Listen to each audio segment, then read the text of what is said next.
How to prepare for a live performance. I'm performing in Belgium next week, which is going to be sick, but I figured I would show some of my process of how I prepare for live performances. For context, I've been performing live shows since I was literally a child. When I was 14, I opened for Girl Talk and Dan Deacon at Webster Hall in New York City, a sold-out show, thousands of people. So I'm not an expert, but I have played a good amount of shows. So I'm an Ableton user. I make music in Ableton, but also I would suggest using Ableton for live shows, even if it's not the DAW that you make music in. It's kind of become the industry standard for triggering tracks and automation and stuff for live. It's really reliable. It's great. So obviously the first part of the process is figuring out what songs you're gonna play. So I'm a person who has a lot of music to choose from. I've been putting out music since I was in middle school, and even a couple years ago I did a song a day for an entire year, posting one every day.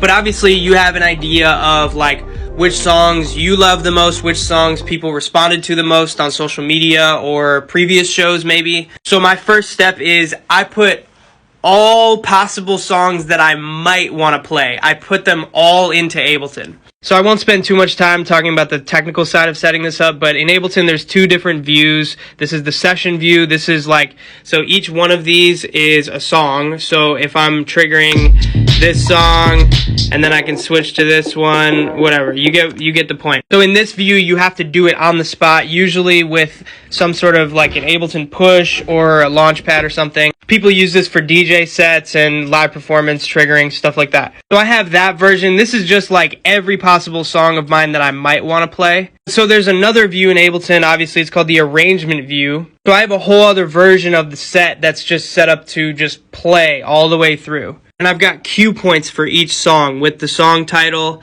and then I can trigger them via a MIDI controller or a foot pedal, which I do sometimes. I used to only use the session view with the boxes that you trigger live, but now I use the arrangement view and have the whole set laid out with the exact timing.